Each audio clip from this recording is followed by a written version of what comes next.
నమస్తే, welcome to one TV news. ముందుగా బులెటిన్లో హెడ్లైన్స్ చూద్దాం.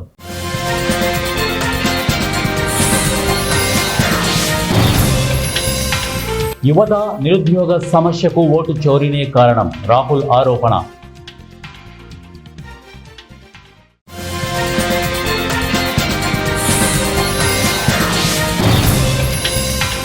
ప్రైవేటు పెట్టుబడులు పెరగాలి, ప్రధానమంత్రి ఆర్థిక సలహా మండలి చైర్మన్ మహేంద్ర దేవ్ పిలుపు.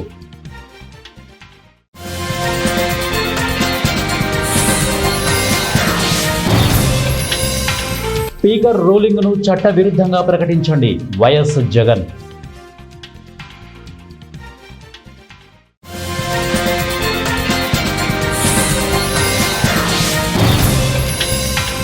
గిరిజన ప్రాంతాల్లో వైద్య పోస్టుల భర్తీ, మంత్రి సత్యకుమార్. వీటిలో డీటెయిల్స్ చూద్దాం. భారతీయ జనతా పార్టీ ఓటు చోరీకి పాల్పడుతోందంటూ పదే పదే విమర్శలు గుప్పిస్తున్నారు కాంగ్రెస్ సీనియర్ నేత రాహుల్ గాంధీ. తాజాగా దేశంలోని యువత నిరుద్యోగానికి ఓటు చోరీకి ముడిపెట్టి విమర్శలు చేశారు. బీజేపీ చేస్తున్న ఓటు చోరీ ఫలితంగానే దేశంలోని యువత నిరుద్యోగులుగా మిగిలిపోతున్నారని అన్నారు. ప్రజల సమస్యలను కేంద్రం పట్టించుకోవడం లేదని, కేవలం సంస్థలను తమ గుప్పిట్లో పెట్టుకుని అధికారంలో కొనసాగుతోందని ఆరోపించారు. ఈ దేశంలోని యువత ఎదుర్కొంటున్న అతిపెద్ద సమస్య నిరుద్యోగం. దీనికి ఓటు చోరీతో నేరుగా ప్రమేయం ఉంది. ఏ ప్రభుత్వమైనా ప్రజా విశ్వాసం పొంది గెలిచినట్లయితే యువతకు ఉపాధి అవకాశాలు కల్పించేందుకు తొలి ప్రాధాన్యత ఇస్తుంది. కానీ బీజేపీ నిజాయితీగా ఎన్నికల్లో గెలవదు, ఓట్లు చోరీ చేసి సంస్థలను గుప్పిట్లో పెట్టుకొని అధికారం సాగిస్తోంది అని సామాజిక మాధ్యమం ఎక్స్లో రాహుల్ పేర్కొన్నారు. ప్రైవేటు కంపెనీల చేతిలో చాలా మూలధనం ఉందని, దేశాన్ని అభివృద్ధి బాటలో నడిపేందుకు అవి పెట్టుబడులు పెట్టేందుకు ముందుకు రావాలని ప్రధానమంత్రి ఆర్థిక సలహా మండలి చైర్మన్ మహేంద్ర దేవ్ పిలుపిచ్చారు. ఆదివారం ఒక పుస్తకావిష్కరణ కార్యక్రమంలో ఆయన మాట్లాడుతూ పెట్టుబడులు, ఎగుమతులే దేశ ఆర్థిక అభివృద్ధికి చోదకమని అన్నారు. శాసనసభలో తనకు ప్రతిపక్ష నేత హోదా ఇచ్చేందుకు తిరస్కరిస్తూ స్పీకర్ అయ్యన్న పాత్రుడు ఈ ఏడాది ఫిబ్రవరి 5న ఇచ్చిన రూలింగ్ను సవాల్ చేస్తూ వైఎస్ఆర్సీపీ అధ్యక్షుడు మాజీ సీఎం వైఎస్ జగన్మోహన్ రెడ్డి హైకోర్టును ఆశ్రయించారు. ఈ రూలింగ్ను రద్దు చేయాలని కోరుతూ పిటిషన్ దాఖలు చేశారు. ఈ రూలింగ్ను ఆంధ్రప్రదేశ్ జీతభత్యాలు, పెన్షన్లు, అనర్హతల తొలగింపు చట్టానికి విరుద్ధంగా ప్రకటించాలని కోరారు. తనకు ప్రతిపక్ష నేత హోదా ఇచ్చేలా ఆదేశాలు జారీ చేయాలని హైకోర్టును కోరారు. ఈ వ్యాజ్యంలో శాసనసభ కార్యదర్శి, స్పీకర్ కార్యదర్శి, న్యాయ శాసనసభ వ్యవహారాల శాఖ కార్యదర్శితో పాటు స్పీకర్ అయ్యన్న పాత్రుడు, శాసనసభ వ్యవహారాల మంత్రి పయ్యావుల కేశవును వ్యక్తిగత హోదాలో ప్రతివాదులుగా పేర్కొన్నారు. గిరిజన ప్రాంతాల్లో ప్రభుత్వ ఆసుపత్రుల్లో ఖాళీగా ఉన్న వైద్యుల పోస్టుల భర్తీకి, స్టాఫ్ నర్సుల నియామకాలకు ప్రథమ ప్రాధాన్యమిస్తున్నామని వైద్య ఆరోగ్య శాఖ మంత్రి వై సత్యకుమార్ యాదవ్ చెప్పారు. ప్రభుత్వ ఆసుపత్రుల్లో వైద్యుల కొరతపై ఎమ్మెల్యేలు కందుల నారాయణ రెడ్డి, ముత్తుముల అశోక్ రెడ్డి, బిఎన్ విజయ్ కుమార్, వేమిరెడ్డి ప్రశాంతి, ముక్కు ఉగ్ర నరసింహారెడ్డి, జై నాగేశ్వర్ రెడ్డి తదితరులు అడిగిన ప్రశ్నలకు మంత్రి సత్యకుమార్ సమాధానమిచ్చారు. గిరిజన ప్రాంతాల్లోని ప్రభుత్వ ఆసుపత్రుల్లో వైద్యుల ఖాళీలను భర్తీ చేసేందుకు వాకిన్ ఇంటర్వ్యూలు చేపడుతున్నాం. గిరిజన ప్రాంతాల్లోని 153 PHCలకు 306 సివిల్ అసిస్టెంట్ సర్జన్ పోస్టులు మంజూరయ్యాయి. ఇందులో 131 పోస్టులు భర్తీ చేశాం. ప్రస్తుతం 31 పోస్టులే ఖాళీగా ఉన్నాయి. వీటిని కూడా భర్తీ చేసేందుకు చర్యలు తీసుకుంటున్నామని మంత్రి వివరించారు. స్టాఫ్ నర్సుల నియామకాల్లో CHOలకు వెయిటేజ్ ఇస్తామన్నారు. CHOలకు 25,000 చొప్పున వేతనాలు చెల్లిస్తున్నామని, పనితీరు ఆధారంగా మరో 15,000 వరకు ప్రోత్సాహకాలు ఇస్తున్నామని చెప్పారు. కడప జిల్లా బద్వేలు పట్టణంలోని స్థానిక మహాలక్ష్మీదేవి శరణవరాత్రి మహోత్సవాలలో భాగంగా 2వ రోజు president PVS Prasad, secretary Kulisetti Adinarayana, treasurer Cheedarla Venkata Subbaiah మరియు కమిటీ సభ్యుల ఆధ్వర్యంలో తెల్లవారుజాము నుండి మూల విరాట్కు పంచామృత అభిషేకం, వివిధ రకాల విశేష పూజా కార్యక్రమాలు నిర్వహించారు.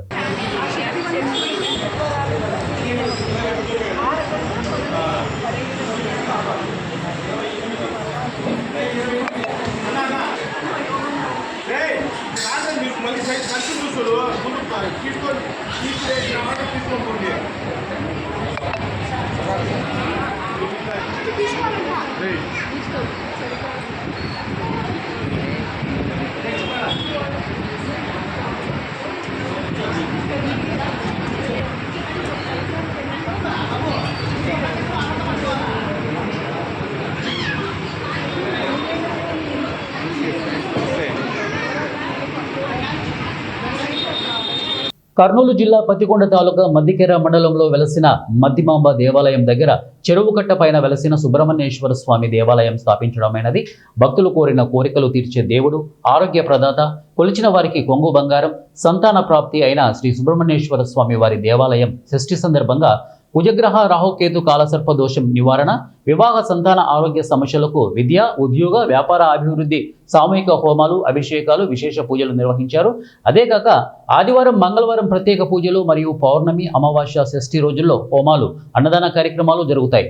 ముఖ్యంగా నవంబర్ 25, 26, 27 స్వామివారికి 3 రోజుల పాటు అత్యంత వైభవంగా అభిషేకాలు, పంచామృత అభిషేకాలు, హోమాలు, కళ్యాణోత్సవం నిర్వహిస్తారు. ప్రత్యేక పూజలు జరపడతాయి. అలాగే పౌర్ణమి, అమావాస్య, షష్ఠి రోజుల్లో సామూహిక హోమాలు, అన్నదాన కార్యక్రమాలు జరపడతాయి. అలాగే రాబోయే రోజుల్లో నవంబర్ 25, 26, 27 స్వామివారికి అత్యంత వైభవంగా 3 రోజుల పాటు స్వామివారికి పంచామృత అభిషేకాలు, సామూహిక హోమాలు, స్వామివారి కళ్యాణోత్సవము, అలాగే సాంస్కృతిక కార్యక్రమాలు, అలాగే క్రీడా పోటీలు జరపబడతాయి. అలాగే రాబోయే రోజుల్లో స్వామివారి నూతన దేవాలయము, శిలామండపము, అర్ధమండపము, మహామండపము, రాజగోపురము, స్వామివారి వల్లీదేవి సమేతంగా దేవాలయం నిర్మాణం జరుగుతున్నది. కావున భక్తులు సహాయ సహకారాలు అందించి దేవాలయ అభివృద్ధిలో పాలుపంచవలసిందిగా మనం. రాబోయే రోజుల్లో స్వామివారి దేవాలయం, నూతన దేవాలయ నిర్మాణము అత్యంత వైభవంగా అర్ధమండపము, మహామండపము, రాజగోపురము, వల్లీదేవి సమేతంగా ధ్వజస్తంభము, శివలింగము, నవగ్రహాలు ఇవన్నీ కూడా దేవాలయ నిర్మాణం భాగంగా ఈ ఉత్సవాలు అయిపోయిన తర్వాత నిర్మాణం మొదలవుతుందని, దీనికి భక్తులు సహాయ సహకారాలు అందించాలని మనం. రాయదుర్గం ప్రభుత్వ వైద్యశాలలో సౌకర్యాలు మెరుగుపరచాలని శాసనసభ్యులు కాలువ శ్రీనివాసులు ప్రభుత్వాన్ని కోరారు. రాష్ట్ర శాసనసభలో మంగళవారం ఆయన మాట్లాడుతూ రాయదుర్గం ప్రభుత్వ వైద్యశాల పరిస్థితి గురించి వివరించారు. గత టీడీపీ ప్రభుత్వంలో కామినేని శ్రీనివాసరావు మంత్రిగా ఉన్నప్పుడు 100 పడకల ఆసుపత్రిగా దీన్ని మార్చారని తెలియజేశారు. అందుకు అనుగుణంగా అదనపు భవనాల నిర్మాణానికి అవసరమైన నిధులు కేటాయించారని అన్నారు. తర్వాత వచ్చిన వైకాపా ప్రభుత్వం ఆసుపత్రి గురించి పూర్తిగా నిర్లక్ష్యం చేసిందని వారు ఆరోపించారు. రావడానికి దోహదం పడింది కాబట్టి రాయదుర్గం ఆసుపత్రిలో కూడా అనేక సమస్యలు ఉన్నాయి అధ్యక్ష. కామినేని శ్రీనివాస్ గారు మాది 100 పడకల ఆసుపత్రిగా చేర్చారు. కానీ 22 మంది డాక్టర్లు చోట 6 మందే ఉన్నారు. దయచేసి డాక్టర్ల నియామకంలో కానీ అక్కడ సౌకర్యాల భవనం కూడా పూర్తి కాలేదు.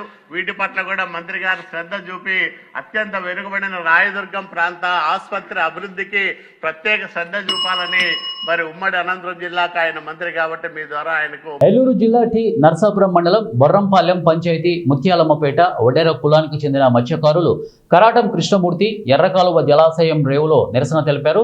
ఈ సందర్భంగా మత్స్య కార్మికులు మాట్లాడుతూ గత 34 సంవత్సరాలుగా చేపల వేట చేసుకుంటూ జీవనం సాగిస్తున్న మత్స్యకారులు దాదాపు 40 కుటుంబాలు కనీసం సంఘం రిజిస్ట్రేషన్కు కూడా నోచుకోలేదని అన్నారు. మత్స్యకారు కుటుంబాలు కూటమి ప్రభుత్వం స్పందించి తగిన న్యాయం చేయాలని నిరసన తెలియజేశారు. CM Chandrababu Naidu, deputy CM Pawan Kalyan, స్థానిక ఎమ్మెల్యే చిర్రి బాలరాజు స్పందించి మాకు న్యాయం చేయాలని నిరసన వ్యక్తం చేశారు.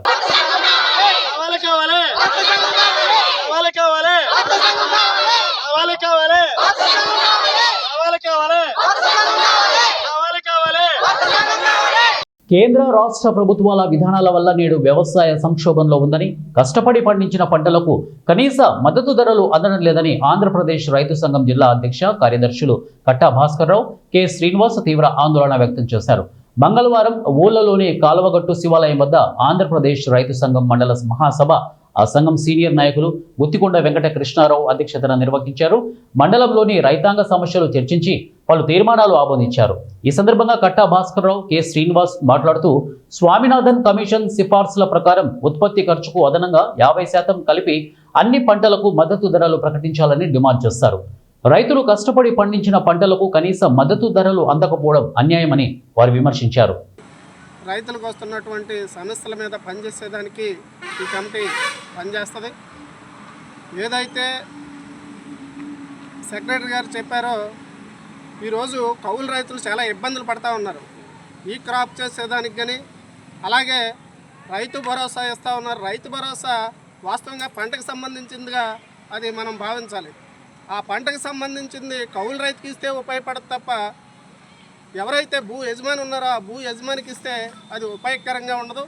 ఎవరైతే కష్టపడి పనిచేస్తూ ఉన్నారో కౌలుకి పొలం చేస్తూ ఉన్నారో వాళ్ళకి ఇస్తే ఈ రైతు భరోసా అనేది ఉపయోగపడుద్ది. వ్యవసాయం ముందుకెళ్లేదానికి కౌలు రైతు ఉత్సాహపడేదానికి ఉపయోగపడుద్ది. ఆ రకంగా భవిష్యత్తులో అలాంటి చర్యలు తీసుకోవాలని రాష్ట్ర ప్రభుత్వాన్ని మేము కోరుతా ఉన్నాం. భవిష్యత్తులో ధాన్యం వస్తూ ఉన్నాయి. ధాన్యానికి సమస్యలు లేకుండా కొనేదానికి పూర్తిగా ధాన్యం పండిన ధాన్యాన్ని అంతా కొనేదానికి టార్గెట్లతో నిమిత్తం లేకుండా ఆ రకమైన పద్ధతిలో రైతుల దగ్గర ధాన్యం. ఇవాళ రైతాంగ సమస్యల్ని ఈ సదస్సులో చర్చించడం జరిగింది. కాబట్టి ప్రధానంగా రైతాంగ సమస్యల్ని చర్చించి భవిష్యత్తులో రైతాంగ సమస్యల పరిష్కారం కోసం పనిచేయడం కోసం భీమడోల మండల రైతు సంఘం కమిటీని కూడా ఎన్నుకోవడం జరిగింది. ఇవాళ మండల అధ్యక్షులుగా సనపల వెంకటేశ్వరరావు పూళ్ళ, అదేవిధంగా మండల కార్యదర్శిగా గురజాల కృష్ణ బాలాజీ గారు ఇవాళ మండల కార్యదర్శిగా ఎన్నికయ్యారు. అలాగే ఉపాధ్యక్షులుగా సహాయ కార్యదర్శులు కూడా ఎన్నిక జరిగింది. గొడవతి రామారావు గారు ఉపాధ్యక్షులుగా, అట్లాగే సహాయ కార్యదర్శిగా గుండుగోలకు సంబంధించిన మరపారి సత్యనారాయణ గారు కూడా ఎన్నికయ్యారు. మరో 8 మందితో నూతన కమిటీని ఎన్నుకున్నాం. భవిష్యత్తులో ఈ కమిటీ ఈ మండలంలో రైతాంగ సమస్య మీద కూడా పనిచేస్తూ ఉంది. అంటే ఇప్పటికే అనేక సమస్యల మీద రైతు సంఘం కృషి చేస్తుంది. భవిష్యత్తులో రైతులను ఐక్యం చేసి సంఘటితం చేసి మరింత కృషిని పెంచే దానికోసమే అన్ని మండలాల్లో కూడా కమిటీలు ఏర్పాటు చేస్తూ ఉన్నాం.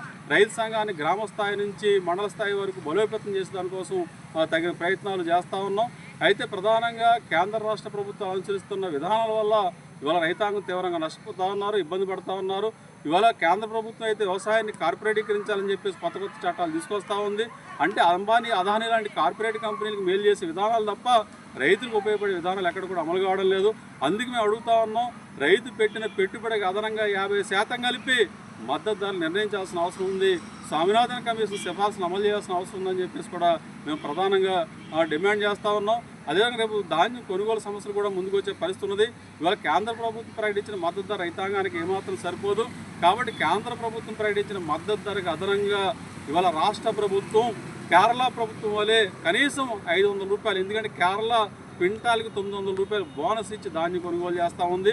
కానీ ఆంధ్ర రాష్ట్రంలో ఆ రకంగా బోనస్ ఇవ్వడం లేదు. కాబట్టి క్వింటాల్ ధాన్యానికి కనీసం 500 రూపాయలు బోనస్ ఇవ్వాలని చెప్పేసి ఈ ప్రభుత్వాన్ని మేము అడుగుతూ ఉన్నాం. ఇవాళ యూరియా కొరతతో రైతులు ఇబ్బంది పడుతూ ఉన్నారు. యూరియా కొరత సమస్య పరిష్కరించాలని చెప్పేసి కూడా డిమాండ్ చేస్తూ ఉన్నాం. దీంతోపాటు ప్రధానంగా కౌలు రైతులు గుర్తింపు కార్డు ఇవ్వడం లేదు. కౌలు రైతుకు సంబంధించిన కొత్త చట్టం తీసుకొస్తామని చెప్పారు, ఆ కొత్త చట్టం తీసుకురావడం లేదు. భూ యజమానితో సంబంధం లేకుండా కౌలు రైతులు గుర్తింపు కార్డులు ఇచ్చి బ్యాంకుల ద్వారా రుణాలు ఇవ్వాలని చెప్పేసి కోరుతా ఉన్నాం. ఇవాళ భూ యజమానికి రుణం ఇస్తే కౌలు రైతులు రుణం ఇవ్వమని చెప్పేసి ఇవాళ రాష్ట్ర స్థాయి బ్యాంకుల కమిటీ ప్రకటిస్తూ ఉంది. ఇది చాలా దారుణం, అన్యాయం అని చెప్పేసి కూడా మేము భావిస్తూ ఉన్నాం. భూ యజమానితో సంబంధం లేకుండా కార్లు ఇవ్వాలి, రుణాలు ఇవ్వాలి. ఇవాళ వడ్డీ లేని రుణాలు కూడా కౌలు రైతులకు అందించాలని చెప్పేసి కూడా మేము విజ్ఞప్తి చేస్తూ ఉన్నాం. బ్యాంకర్లు చాలా చోట్ల ఇబ్బంది పెడతా ఉన్నారు. ఇది సరైన పద్ధతి కాదు. వ్యవసాయం చేస్తూ నష్టపోతూ కష్టపడుతున్న కౌలు రైతులకే పంట రుణాలు ఇచ్చే విధంగా చర్యలు ఉండాలి. కొత్త చట్టం తీసుకురావాలి, రుణాలు ఇవ్వాలి, గుర్తింపు కార్డులు ఇవ్వాలి.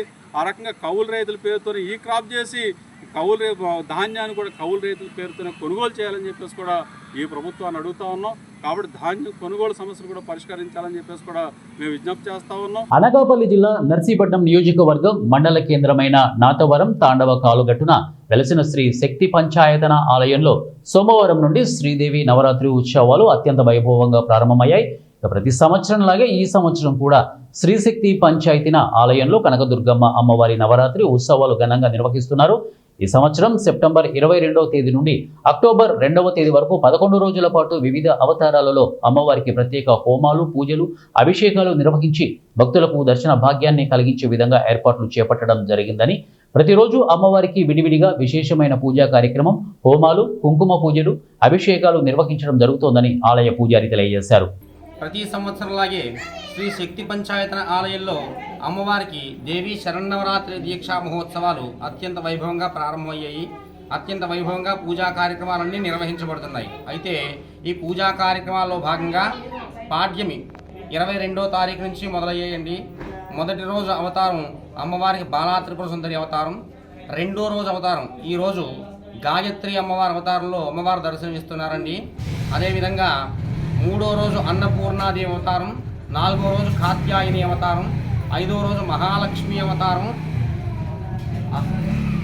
6వ రోజు లలితా త్రిపుర సుందరి అవతారం, 7వ రోజు మహాచండీ అవతారం, 8వ రోజు మహాసరస్వతి అవతారం, 9వ రోజు దుర్గాష్టమి సందర్భంగా మహాదుర్గా అవతారం, 9వ రోజు మహిషాసురమర్దిని అవతారం, 10వ రోజు రాజరాజేశ్వరి అమ్మవారి అవతారం. ఈ సంవత్సరం విశేషంగా 9 రోజులు కాకుండా 11 రోజులు వచ్చాయండి. దశమి 11వ రోజున జరిగింది కాబట్టి అమ్మవారికి విడివిడిగా పూజా కార్యక్రమాలన్నీ కూడా ఏ రోజుకు ఆ రోజు ప్రతిరోజు ఉదయం నుంచి సాయంకాలం దాకా విశేషమైన పూజా కార్యక్రమాలు, హోమాలు, కుంకుమ పూజా కార్యక్రమాలు, అభిషేకాలు అన్నీ కూడా అత్యంత వైభవపేతంగా నిర్వహించబడుతున్నాయి. అదేవిధంగా ప్రతి సంవత్సరంలాగే ఈ సంవత్సరం కూడా ఈ శక్తి పంచాయతన ఆలయం దగ్గర భవానీ దీక్షలు విశేషంగా 300 మంది దాకా భవానీలు దీక్షాధారణ నవరాత్రులు చాలా వైభవంగా ప్రారంభమయ్యాయండి. ఇందులో భాగంగా పొద్దున్నుంచి కుంకుమ పూజలు, అమ్మవారికి పంచామృతాలతో అభిషేకాలు జరుగుతున్నాయి. సాయంత్రం మళ్ళా లలితాపారాయణం, స్వామి భవానీలకు భిక్ష ఒడితో కూడా చాలా వైభవంగా నిన్నటి నుంచి మొదలయ్యండి. ఈ 2-3 సంవత్సరాలు అమ్మవారి గుడి మొదలు పెట్టిన తర్వాత ఈ 4 సంవత్సరాలు, ఇది 4వ సంవత్సరం. 4వ సంవత్సరం నుంచి కూడా చాలా వైభవంగా ఈ కార్యక్రమాలన్నీ జరుగుతున్నాయండి. అయితే మేము ఇది లేనప్పుడు ఈ గుడి నిర్మించక ముందు ఒక మామూలుగా పందిట్లో అమ్మవారిని మాత్రమే కొలుచుకునే వాళ్ళమి. ఇప్పుడు మాకు ఎంతో సంతోషంగా కూడా ఉంది. మంత్రోచ్చారణతో అనేది ఎప్పుడు మేము చేసుకోలేకపోయాము. ఇక్కడ ఈ గుడి ప్రతిష్ఠించిన దగ్గర నుండి మంత్రపూర్వకంగా పూజలైనా, పడి పూజలైనా, కుంకుమ పూజలైనా. రాష్ట్ర వ్యాప్తంగా ఉన్న నిరుద్యోగులకు భృతి కల్పించి మంత్రి నారా లోకేష్ ఎన్నికల సమయంలో ఇచ్చిన వాగ్దానాన్ని నిలబెట్టుకోవాలని ఏఐవైఎఫ్ ఆధ్వర్యంలో ఏలూరు కలెక్టరేట్ వద్ద ధర్నా నిర్వహించారు. ఈ సందర్భంగా ఏఐవైఎఫ్ జిల్లా కో కన్వీనర్ రాజు మాట్లాడుతూ రాష్ట్ర మంత్రి నారా లోకేష్ నిరుద్యోగులకు ఎన్నికల సమయంలో నిరుద్యోగ భృతి కల్పిస్తారని హామీ ఇచ్చారని, అయితే ఇప్పటి వరకు హామీని నిలబెట్టలేకపోయారని అన్నారు. అంతేకాకుండా రాష్ట్రంలో ఉన్న ఖాళీలను భర్తీ చేయాల్సిన అవసరం ఎంతైనా ఉందన్నారు. ఎస్సీ ఎస్టీ బ్యాక్లాగ్ పోస్టులు కూడా భర్తీ చేయాలని చెప్పేసి ఏఐవైఎఫ్ గా మేము డిమాండ్ చేస్తాం. అదే విధంగా విశ్వవిద్యాలయాల్లో ఉన్నటువంటి టీచింగ్, నాన్ టీచింగ్, లెక్చరర్ వీటి పోస్టులు కూడా భర్తీ చేయాలా. అదే విధంగా నిరుద్యోగులకు సంబంధించి ఉచితంగా స్టడీ సర్కిల్ ఏర్పాటు చేసి స్టడీ సర్కిల్ వారికి మెటీరియల్ కూడా అందజేయాలా. అదే విధంగా ఏలూరు జిల్లాలో కాకుండా రాష్ట్ర వ్యాప్తంగా జూట్ మిల్లు ఉండేవి. ఆ జూట్ మిల్లు కూడా మూసివేయడం జరిగింది. కొత్తూరు అదే విధంగా ఇక్కడ ఉన్నటువంటి 2 జూట్ మిల్లు ఉన్నాయి, అవి కూడా మూసివేయడం జరిగింది. ఈ 2 జూట్ మిల్లు కూడా ప్రభుత్వమే టేక్ ఆఫ్ చేసుకుంటే చాలా మంది కార్మికులుగా కానీ నిరుద్యోగులకు కానీ ఉపాధి దొరుకుతుంది. అదే విధంగా ఏలూరు జిల్లాలో చింతలపూడి నియోజకవర్గంలో ఆ రోజు 2014 ఉన్నటువంటి టీడీపీ ప్రభుత్వమే నాణ్యమైన బొగ్గు ఉందని చెప్పేసి ఆ రోజు చెప్పింది. ఇప్పుడు మీరు అధికారంలోకి మళ్ళీ మీరే వచ్చారు. అదే విధంగా ఇప్పుడు ఆ నాణ్యమైన బొగ్గును మీరు వెలికి తీస్తే ఎంతో మంది కార్మికులకు ఉపాధి దొరుకుతుంది. అదే విధంగా నిరుద్యోగులకు 10 నుంచి 15 వేల మందికి నిరుద్యోగులకు కూడా ఉపాధి జరుగుతుందని చెప్తున్నాం. అదే విధంగా ఇప్పుడు జరగబోయే అసెంబ్లీలో నిరుద్యోగుల సమస్యలపై చర్చించి నిరుద్యోగులకు చేయాలని చెప్పేసి మేము కోరుతున్నాం. ఏఐవైఎఫ్ గా డిమాండ్ చేస్తున్నాం. రానున్న రోజుల్లో కూడా వ్యక్తం చేస్తా ఉన్నాం. ఈ నిరసన కార్యక్రమం కూడా ముఖ్య ఉద్దేశం ఏంటయ్యా అంటే ఏదైతే రాష్ట్ర వ్యాప్తంగా ఉన్నటువంటి నిరుద్యోగ సమస్యలు పరిష్కరించాలని ఏదైతే ఇప్పుడు అసెంబ్లీ సమావేశాల్లో చర్చించాలని చెప్పి ఏఐఎస్ఎఫ్ ఆధ్వర్యంలో 26 జిల్లాలో కూడా నిరసన కార్యక్రమాలు కూడా వ్యక్తం చేస్తా ఉన్నాం. ఇవాళ మరి చూసుకున్నట్లయితే ఎన్డీఏ కుటుంబ ప్రభుత్వం నిరుద్యోగుల్ని గాలికి వదిలేసి ఏది కూడా అసెంబ్లీలో గాని ఏ మంత్రులు గాని ఎక్కడ కూడా చర్చడం కూడా మనం చూసిన దాఖలాలు కూడా లేవు. అడుగుతా ఉన్నాం, యువజన సమైక్య ఏఐవైఎఫ్ ఆధ్వర్యంలో ఇప్పటికీ మరి మీరు అధికారంలో రాకముందు మరి ఇంటింటికి వచ్చి మరి నిరుద్యోగులు ఎవరైతే ఉన్నారో ఆ నిరుద్యోగులందరూ కూడా జాబ్ కార్డులను విడుదల చేస్తాం, మరి నిరుద్యోగులందరూ కూడా 3000 వేతనాలు ఇస్తారని చెప్పి ఇప్పుడు నిరుద్యోగులందరూ కూడా మరి గాలికి వదిలేసినటువంటి ఎన్డీఏ కుటుంబ ప్రభుత్వాన్ని మేము అడుగుతా ఉన్నాం. ఏదైనప్పటికీ మరి రాష్ట్ర వ్యాప్తంగా ఉన్నటువంటి నిరుద్యోగులు ఎవరైతే ఉన్నారో ఆ నిరుద్యోగుల సమస్యలు పరిష్కరించాలని చెప్పి డిమాండ్ చేస్తా ఉన్నాం. మరి విశ్వవిద్యాలయాల్లో ఖాళీగా ఉన్నటువంటి ప్రొఫెసర్, నాన్ టీచింగ్, మరి లెక్చరర్ ప్రొఫెసర్లు విద్యార్థులు అందరూ కూడా ఉమ్మడి పశ్చిమ గోదావరి జిల్లా ఉంగుటూరు నియోజకవర్గంలో రహదారులు చాలా అధ్వానంగా ఉన్నాయి. సత్వరమే నిర్మాణాలు చేపట్టాల్సిన ఆవశ్యకత ఎంతో ఉందన్నారు. అంతేకాకుండా నియోజకవర్గంలో 5 వంతెనలు నిర్మించాల్సిన అవసరం ఉందన్నారు. రహదారులు అధ్వానంగా ఉండటం వల్ల ఎన్నో ఇబ్బందులు పడుతున్నారని ఉంగుటూరు శాసనసభ్యులు అసెంబ్లీలో స్పీకర్ దృష్టికి తీసుకువెళ్లారు.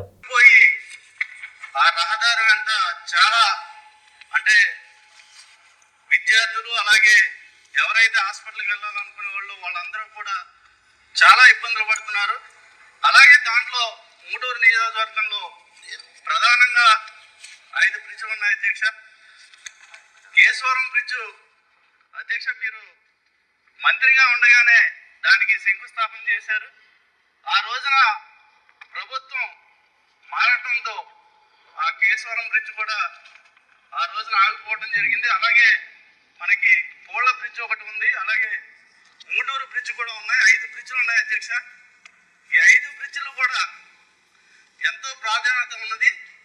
వాటిలన్నింటినీ కూడా ఒక ప్రణాళిక ప్రకారం నిర్మించాలని మీ ద్వారా మంత్రి గారిని కోరుతున్నాను అధ్యక్ష. ఖమ్మం జిల్లా కల్లూరులో తిరుమల తిరుపతి దేవస్థానం కళ్యాణ మండపాన్ని కాంగ్రెస్ రాష్ట్ర నాయకులు మట్టా దయానంద్, ఏఎంసీ చైర్మన్ భాగం నీరజాదేవి పునఃప్రారంభించారు. ఈ సందర్భంగా ప్రత్యేక పూజలు నిర్వహించి జ్యోతి ప్రజ్వలన చేసి శాలువాలతో ఘనంగా సన్మానించారు. ఈ సందర్భంగా వారు మాట్లాడుతూ ప్రతి సామాన్యుడికి టీటీడీ కళ్యాణ మండపం అందుబాటులోకి వచ్చిందని అన్నారు. సామాన్యులకు కూడా అందుబాటు ధరలతో ఉండే ఈ మండపాన్ని ప్రతి ఒక్కరూ వినియోగించుకోవాలని కోరారు. వివాహాది శుభకార్యాలు, చిన్న చిన్న ఫంక్షన్లకు అందరూ ఉపయోగించుకోవాలని కోరారు. దుర్గాప్రసాద్ అధ్యక్షతన ఏర్పాటు చేసిన ఈ కార్యక్రమంలో ఆర్యవైశ్య జిల్లా అధ్యక్షులు, కాంగ్రెస్ సీనియర్ నాయకులు పసుమర్తి చంద్రరావు, అలాగే లక్కినేని కృష్ణ, సత్యనారాయణ రెడ్డి, ఏనుగు సత్యంబాబు, అన్విరెడ్డిలు పాల్గొన్నారు.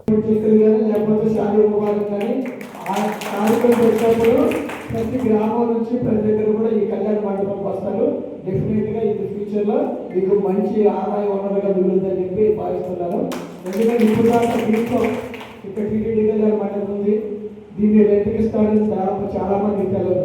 కానీ ఈరోజు మన వాళ్ళందరూ కూడా ఉన్నారు. ఇప్పుడు ఈ ఫోటోలన్నీ కూడా ఫేస్బుక్లో, వాట్సాప్లో పెడతారు కాబట్టి అందరికీ ఇక్కడ కళ్యాణం తెలిసిపోతుంది. కాబట్టి ఎలాంటి వచ్చిన వాళ్ళకి మనం తక్కువ, ఎందుకంటే మిడిల్ క్లాస్, లో క్లాస్ దీన్ని ఎంచుకుంటారు. దాదాపు వాళ్ళకి మనం కనుక అనువైన రేట్ల ప్రకారం వాళ్ళు ఇచ్చినట్టయితే ఎప్పుడు నిశ్చయంగా పచ్చదోడైనా ఉంటుంది. డెఫినెట్గా మీకు మంచి జరగాలని కూడా దీన్ని ఎక్కువగా ఉపయోగించుకుంటే మన మధ్యతరగతికి అందరికీ ఉపయుక్తంగా ఉంటుంది. కాబట్టి దీన్ని ఉపయోగించుకునే విధానంలోనే వాళ్ళు కూడా మనకి కొంచెం మనకు కావాల్సినటువంటి అన్ని వసతుల్ని కల్పించగలుగుతారు. కాబట్టి మనం దీన్ని పునఃప్రారంభించుకోవడం చాలా సంతోషము. ఈ కార్యక్రమానికి చేసిన అందరికీ కూడా ధన్యవాదాలు తెలియజేస్తున్నాను. బులెటిన్ ముగించే ముందు హెడ్లైన్స్ మరొకసారి.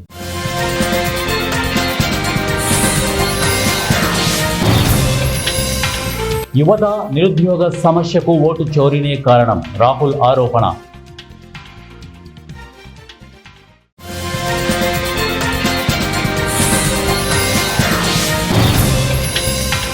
ప్రైవేటు పెట్టుబడులు పెరగాలి, ప్రధానమంత్రి ఆర్థిక సలహా మండలి చైర్మన్ మహేంద్ర దేవ్ పిలుపు.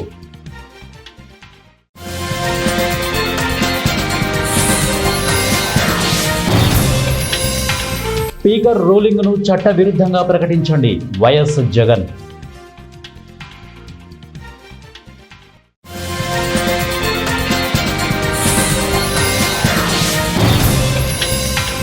గిరిజన ప్రాంతాల్లో వైద్య పోస్టుల భర్తీ, మంత్రి సత్యకుమార్. ఇవి బులెటిన్ అప్డేట్స్. నెక్స్ట్ బులెటిన్లో కలుద్దాం. Until then keep watching 1 TV news. ప్రతిక్షణం ప్రజల పక్షం.